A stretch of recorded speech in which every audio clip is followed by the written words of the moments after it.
Le Centre d'art Les Abattoirs à Toulouse lui consacre une exposition événement à partir de vendredi. Jean-Charles de Castelbajac est dans la Grande Galerie francophone.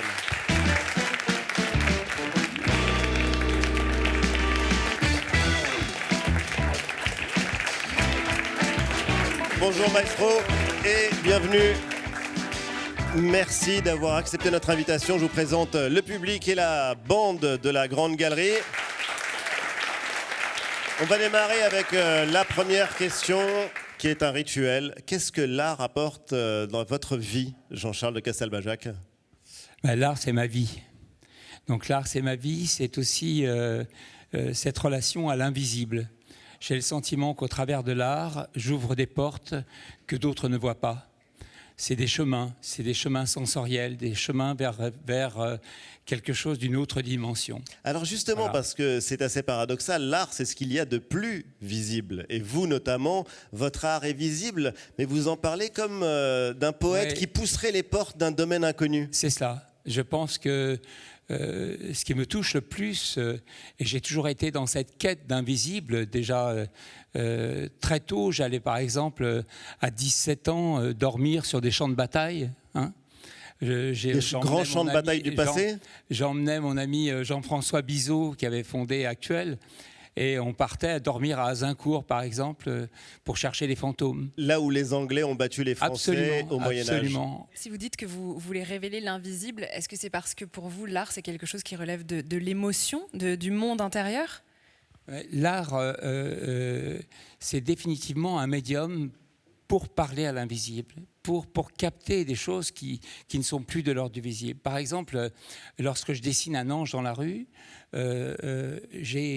certains murs m'interpellent, certains murs m'appellent, je caresse la pierre, je caresse le médium. Et certaines rues ont encore cette émotion du passé. Il y a quelque chose de quasiment mystique dans la manière dont vous parlez de l'art. Un peu, et je dirais même beaucoup, plus j'avance dans la vie, par exemple dans mon expérience de Notre-Dame, c'était mettre le visible au service de l'invisible. Oui. Comment peut-on arriver à cette dimension spirituelle ? Et je pense que c'est ça aussi, c'est ce que me fait vivre l'art dans sa dimension de transmission ou dans sa dimension de ciment social. Et c'est-à-dire qu'il a cette capacité à aller au-delà des dogmes, au-delà des paroles, au-delà des mythes même. Et s'il y a un artiste, une œuvre qui vous accompagne, qui vous vient comme ça spontanément à l'esprit ? Écoutez, il y en a deux vraiment qui ont marqué ma vie. L'un, c'est un triptyque de Paolo Uccello, qui est la bataille de San Romano, où un de mes amis peintres à l'époque, qui était Robert Malaval, m'a expliqué le rythme des lances et cette naissance du rythmique dans la peinture. Des cavaliers avec ses lances, un tableau du XVe siècle. Extraordinaire. Cette notion de rythme, comment dans une œuvre on peut ressentir ce cœur qui bat. Et les trois volets de ce triptyque sont exposés aujourd'hui dans des villes différentes. Tout à fait. Et enfin, une pièce qui était au Centre Pompidou, qui s'appelle La Tête mécanique, qui est une œuvre de Raoul Haussmann de 1919. À partir d'une tête de chapelier, il installe sur cette tête avec des objets détournés, un maître de charpentier, des choses, la modernité. Et j'ai eu la chance de rencontrer ce grand homme.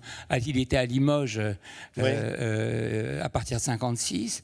Et c'est une pièce qui me bouleverse. Et puis d'ailleurs, vous avez côtoyé un nombre incalculable d'artistes et dont de très grands noms, des figures de ce qu'on appelle le pop art, mais qui sont beaucoup plus que ça. On pense à Andy Warhol, on pense à Jean-Michel Basquiat, dont vous étiez l'ami. Basquiat, dont vous avez été, alors je ne sais pas, la muse peut-être, en tout cas, il vous a représenté. Il y a un tableau de Jean-Michel Basquiat. J'ai rencontré Jean-Michel à New York et il m'avait dit de lui envoyer une photo de moi. J'ai envoyé une photo de moi sur ma Harley à l'époque. Ouais. J'avais une Harley Duo Glide de 56 rouge pailleté que j'aimais beaucoup et j'ai reçu ce tableau. Voilà. Et c'est un hommage notamment donc à votre amour pour l'art dont on va parler tout au long de cette émission. Jean-Charles, chaque semaine, la bande de la Grande Galerie francophone nous révèle sa dernière claque artistique. C'est la claque de la semaine.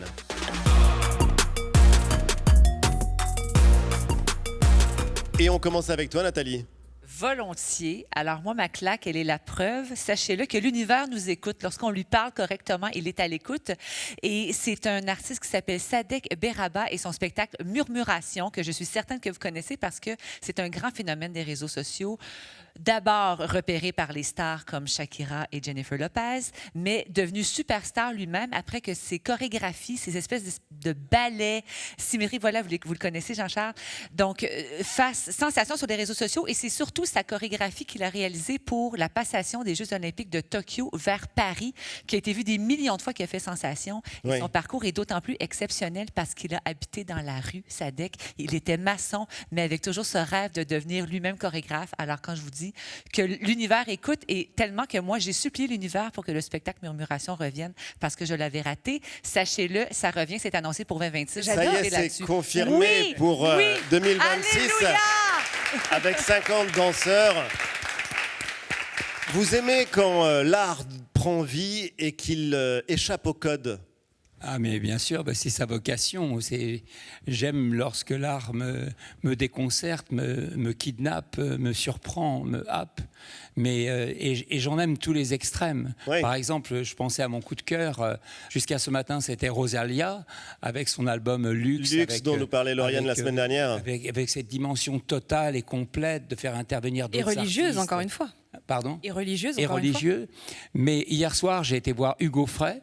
Au Palais des Sports, et j'ai été totalement bouleversé par cet monument homme, de la chanson française. Mais surtout la manière dont il a approché son concert, dont il a chanté le Petit bal perdu de Bourvil, la manière dont il a rendu hommage à Trenet, c'était tout à fait bouleversant. Voilà. C'est assez génial parce que c'est vrai qu'avec vous, l'art est total. Lauriane, ta claque? Moi, ma claque, elle nous emmène à Helsinki, puisque si je vous montre cette image, on dirait des personnes suspendues sur un immeuble. Eh bien non, c'est une œuvre, ça s'appelle Bâtiment de l'artiste argentin Leandro Erlich. C'est présenté en ce moment au musée Amos Rex d'Helsinki, un musée qui est connu pour le fait de mêler l'art et l'illusion avec des expériences immersives. Et ça tombe bien parce que... Ah d'accord, c'est pas vertical. C'est pas du tout vertical. En fait, on s'allonge sur la façade, il y a un miroir qui est tendu au-dessus et ça donne l'impression qu'on est des Spider-Man. Ça défie complètement les lois de la gravité. Et Erlich, il est justement connu pour être l'architecte du doute. Depuis 20 ans, il joue avec les trompe-l'œil. Et Bâtiment, c'est justement ça, cette façade sur laquelle on peut s'amuser, petits et grands. Et c'est une œuvre qui nous rappelle que notre regard n'est jamais celui qu'on croit. En fait, il suffit de changer d'angle pour changer de point de vue et avoir des émotions différentes.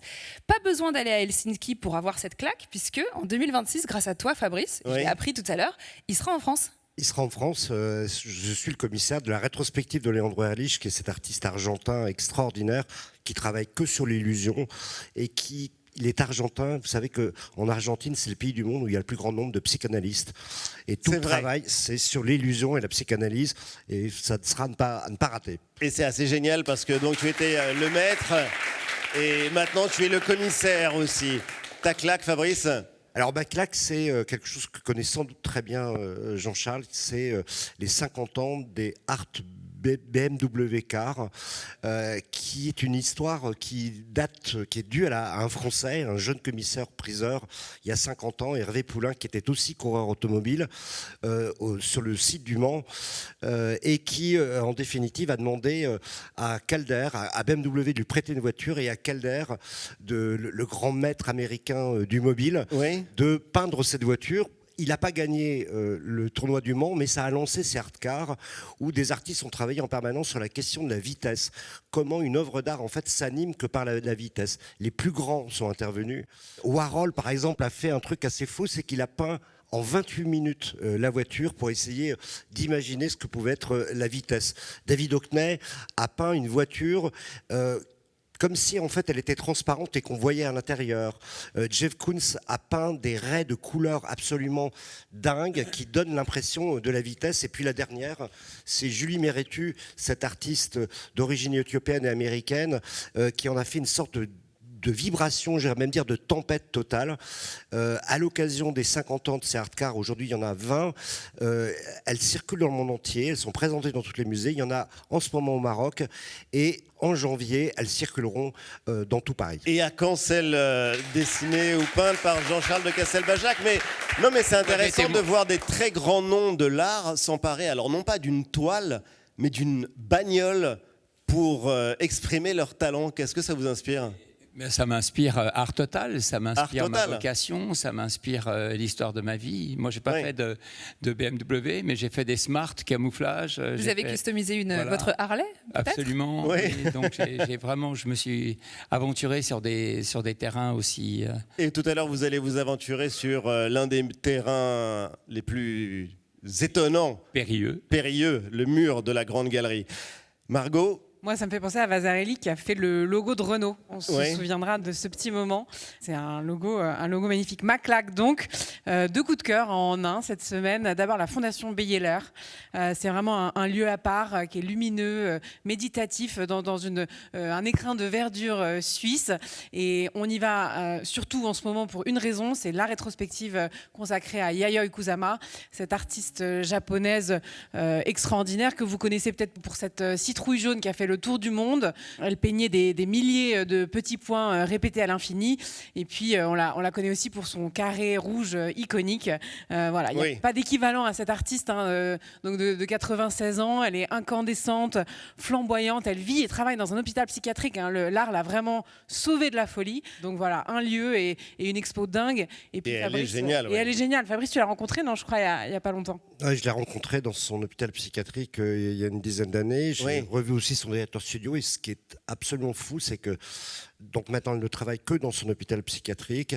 Et comme elle est très âgée, elle a 96 ans, elle a du mal à parler. Donc elle ne peut plus donner tellement d'ordre à ses assistants. Mais elle peint toujours elle-même. Et maintenant, elle part de poèmes. Elle écrit derrière des poèmes qui parlent de l'amour. Le fait d'une sorte d'amour sacré, il faut que nous nous aimions tous en permanence. Le message est très beau. Jean-Charles, vous parliez tout à l'heure de l'invisible, de l'accès à l'invisible par le visible. Est-ce que l'art, ça peut être une thérapie ? Définitivement. Oui. Quand je regarde le travail de Kusama, il y a cette notion d'immersion. On n'a plus de sens de perspective. On rentre dans la matière. Oui, on est dans l'œuvre. On est dans l'œuvre. Et là, c'est le début d'une thérapie. C'est quelque chose de ça vous a soigné, vous très... Moi, je me soigne au quotidien. Charlie ? Moi, c'est un photographe, ma claque, qui s'appelle Julien Benamou. C'est le photographe officiel de l'Opéra de Paris. Et il a une façon de traiter la lumière et les corps assez dingue, à savoir que jamais les corps posent. Bon, là, évidemment, c'est impossible. Toujours en mouvement. Et on pourrait croire que ce sont des séances qui durent des journées entières. Et pour avoir posé avec lui quelques fois, ça dure que quelques secondes. Parfois, il clique 2 fois. Et sa photo, il l'a parce qu'il sait exactement quoi faire. C'est extraordinaire de voir ces sublime. mouvements. Qu'est-ce que ça t'inspire comme musique au piano ? Qu'est-ce que ça m'inspire ? Oui. La semaine dernière, on a parlé de Pina Bausch. Et quand je vois Julien, la chorégraphe, pour moi, ses plus belles photos sont celles qu'il a faites du sacre du printemps. Et il y a notamment ce petit passage-là qui est très, très beau.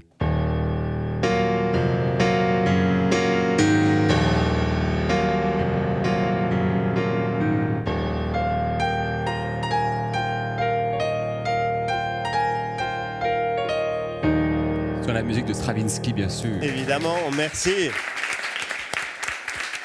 Jean-Charles, on vous connaît évidemment comme créateur, même si l'art irrigue votre vie et votre travail, mais vous avez toujours imaginé la mode, vos créations, comme des œuvres d'art ou pas ? En fait, tout a commencé dès 70, en fait, parce que ma démarche n'était pas celle d'un créateur de mode, puisque je n'étais pas attiré particulièrement par la mode. Non. Mais ma mère s'inquiétait pour mon devenir, et elle avait un atelier. Donc je lui ai dit, on va commencer par la fin. Et elle m'a dit, qu'entends-tu par la fin ? Et la fin, pour moi, c'était mes couvertures de pensionnaires, une couverture qui était faite en déchets, c'était les serpillères. Donc je lui ai proposé de faire des vêtements dans ces matières-là, que dans des matières détournées. Et donc je me suis retrouvé très vite, sans connaître l'arte povera, artiste d'arte povera en quelque sorte, et puisque je suis quasiment devenu connu avec cette anti-mode, cette anti-matière. Parce que vous détournez les matières, vous détournez aussi les codes de l'art pour les transposer dans le vêtement. C'est ça. Il y a une phrase que vous avez prononcée que je trouve très forte, mais j'aimerais que vous l'expliquiez. La mode est un art appliqué à la vie. La mode est un art appliqué à la vie, mais à détourner encore. Hein. C'est-à-dire que faire de la mode, ça veut dire travailler sur la fonction. Hein. Oui, c'est-à-dire on porte un vêtement, ça doit être utile. Oui. Est-ce que mon col est assez grand? Est-ce que le vêtement est assez complémentaire à la séduction? Donc, c'est répondre à des questions. Faire de l'art, c'est poser des questions. Hein. Et moi, j'ai toujours eu cette schizophrénie entre l'artiste et le créateur. Bien donc, sûr. entre la fonction et la question. Ce qui est fou dans votre travail, Jean-Charles, c'est que, en fait, je pense qu'il n'y a pas un support sur lequel vous n'avez pas intervenu. Vous avez fait des fresques, vous avez fait des objets. Donc ça passe de la peinture à la photographie. D'ailleurs, vos collaborations avec les artistes, c'est dans tous les domaines. Oui. Et vous êtes passionné aussi par la musique. Donc en fait, cette exposition aux abattoirs, c'est un peu une exposition d'un art total. L'art total de Jean-Charles Castelbajac. Alors j'aurais une question énorme et très difficile. Oui. Quelle est votre définition de l'art? Qu'est-ce que l'art? L'art, c'est l'autre. C'est un outil de rencontre, c'est un outil de partage, c'est un outil de générosité, c'est un outil de transmission. C'est pour ça que je dis que l'art, c'est l'autre. C'est-à-dire que tout mon art est guidé vers l'autre. Il a cette quête de spiritualité qui est en moi, mais je l'utilise réellement comme un art fédérateur. Et à partir de 1997, on m'a chargé d'une mission hallucinante qui était de gérer un événement avec le pape, 500 évêques, 5000 prêtres et 1 million de jeunes. Ça, c'est incroyable. 1 million de jeunes. Donc j'étais le directeur artistique, on envoie la photo. Journée mondiale de la jeunesse. Et ce n'était pas juste, là, il ne s'agissait pas d'ornement, on ne fait pas d'ornement, il fallait trouver ce ciment. Et en fait, ce ciment, ça a été la couleur. Parce que j'ai utilisé arc-en-ciel, ce qui a fait aussi couler beaucoup d'encre à l'époque, puisque Libé a titré la Cato Pride de Castelbajac. Oui. Mais le but, c'était pas ça. C'était comment mon art pouvait participer à faire converger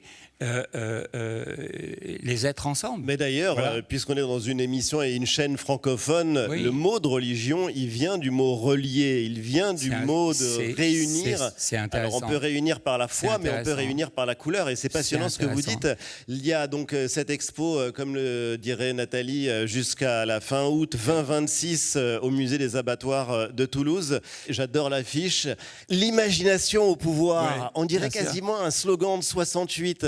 Vous savez, mon exposition au Centre Pompidou pour les enfants s'appelait « Le peuple de demain ». Et à l'époque, Laurent Lebon avait dit « mais c'est très politique, c'est vraiment… » Bien sûr. Et j'aime ces titres, je suis un enfant de 68 en fait. Hein.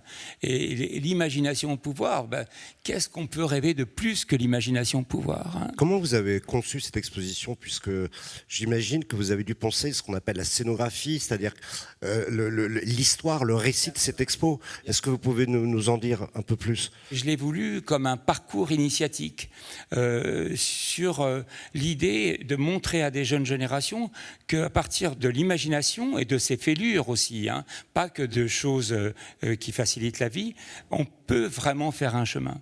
Donc, je raconte la source de mes idées, je raconte aussi la progression et la relation à la matière que j'ai eue. Parce que je n'ai pas eu de relation à la forme dans mon vêtement. Vous voyez, le vêtement que je porte, que j'ai fait pour Il n'a pour pas Pallas, d'épaulette. il a une forme qui existe depuis 300 ans. C'est une forme qui part d'une structure cruciforme sur laquelle je mets une intention, où je mets un souffle créatif. Et en fait, cette exposition, c'est 300 pièces, d'archives bien sûr, mais qui n'ont pas d'âge. Et donc ça, on ira voir ça évidemment à Toulouse. J'espère. Mais j'aimerais juste savoir en fait, comment est-ce que vous faites entrer une dimension pop, une dimension lumineuse, ludique, dans des espaces parfois sacrés, des monuments historiques. C'est très curieux parce que vous jouez sur ce contraste-là. Vous êtes intimidé, vous n'avez pas de rapport au sacré qui vous empêcherait de faire quoi que ce soit? Mais vous savez, c'est l'idée qui prime, hein, donc c'est l'intuition. J'ai découvert, moi, que par rapport à mes 11 années en pension, la couleur, c'était quelque chose qui me gardait dans l'espoir. Justement, la Nathalie. couleur, en fait, vous avez fait de la magie avec ces couleurs primaires qu'on vous connaît, le jaune, le bleu, le rouge et le vert que vous avez ajouté en cours de route. Et récemment, vous avez ajouter d'autres palettes à votre registre, jusqu'à même, et ça j'adore, vous avez développé votre propre gamme que vous avez appelée le pastel Bajac. Oui, c'est super. Le pastel Bajac. Ah, c'est génial, c'est un nouveau mot dans la francophonie, le pastel Bajac. Le pastel Bajac, donc à glisser dans vos conversations. Mais doit-on comprendre que le carré de sable là, de ces 4 couleurs primaires qui a été votre terrain de jeu était devenu trop petit? Ben, non, c'est pas ça, mais je suis devenu le père d'une petite fille de 5 ans, après avoir vécu entouré de garçons et d'avoir eu 2 fils. Et cette petite fille de 5 ans a introduit le rose auprès de moi. Hein. Donc, vous avez un très, très beau rose. Lauriane, voilà, c'est comme si j'avais cette présence de la couleur. C'est une source de lumière. Moi. Et non seulement le rose, mais les paillettes, les poneys, les licornes. J'ai découvert les sirènes aussi. Donc, à chaque fois, vous savez, dans la vie, moi, je suis un aimant, au sens propre et au sens figuré. Donc, les particules viennent à moi et je grandis et j'apprends encore. Et j'ai une sorte d'acuité, de curiosité. Et en fait, vous êtes un turbulent et un enfant permanent, j'ai le sentiment. Alors, d'abord, quand j'étais enfant, je n'ai pas eu le droit d'être enfant. Puisque je suis rentré en pension à 6 ans, donc j'étais adolescent. Et adolescent, j'ai dû devenir un adulte, puisque j'ai commencé ma carrière. Et maintenant, enfin, tu as raison, je suis devenu l'architecte de ma propre enfance. Restez avec